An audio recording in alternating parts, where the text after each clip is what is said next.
Look at Isaiah.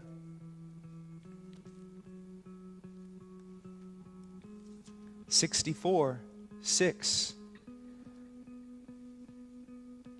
For all of us have become like one who is unclean, and all our righteous deeds are like filthy garments.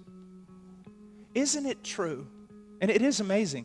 Almost all the religions of the world, with the exception of, I think, Christianity, and most people who identify themselves with Christianity. If we were to walk out into England tonight or the United States of America and ask people, if you died right now, where would you go? The majority of the people who say that they would go to heaven will give you this answer: because I'm good. I've never killed anybody. I try to do well. No. You see, God is a perfectly righteous God. He is. And we are not.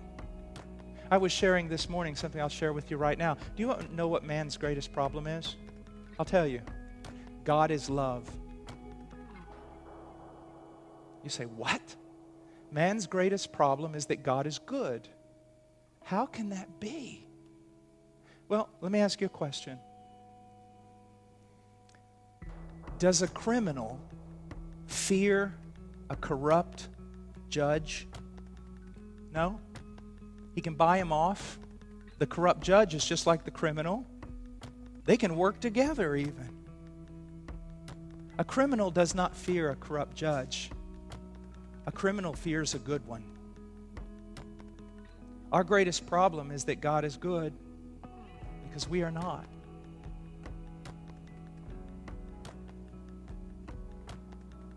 He must deal with us.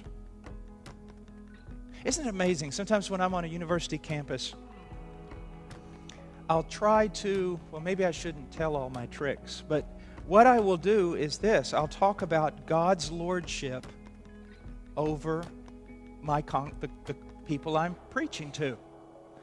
That God is Lord, He is sovereign, and you are to submit to Him. And I keep going and pressing the point until some university student, some brilliant mind pops up and says, I'm an autonomous creature and I ought to be able to do exactly what I want to do. Okay, point taken. Now sit down. And then I keep going. And then I start talking about all the atrocities in the world, the millions of people that were killed by socialism and Stalin, the millions who died in Nazi Germany, the millions who died in Cambodia, those who are starving to death in Africa because of corrupt leaders who will not even give out the food unless money is paid. And the same student will jump up and say, why doesn't God do something? I go, I gotcha. You demand freedom to do whatever you want, but you want God to jump over there and make everybody else conform to His will. You see, the great problem is man does not want to submit to the lordship of God. Why? They do not want to submit to God's commands. Why? Because God's commands are good.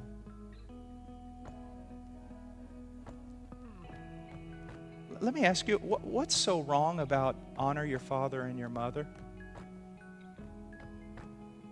Then why don't we want to do it? And we don't. Especially this generation. What's so wrong with you shall not murder? What is exactly, I've never been able to figure this out. What is wrong with you should not commit adultery? What is wrong with you should not steal and you should not bear false witness? Why are we so angry? Are these laws terrible?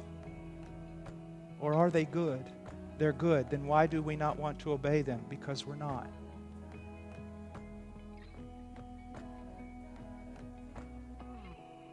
Is God a tyrant because He says, I made you and these are my laws and they are good laws and they are written for you that you might live and not die? You know what we're like? We're like a man who awakes from a coma and realizes he's on a life support system and then tries to do everything in his power to rip the cords out of his arm. We're like a man who sits on a branch 100 feet above the ground and curses the branch and claws at it with his hands, trying to tear it off the tree. And when he does, he'll perish. That's why the Puritans would refer to sin as insanity. All have sinned.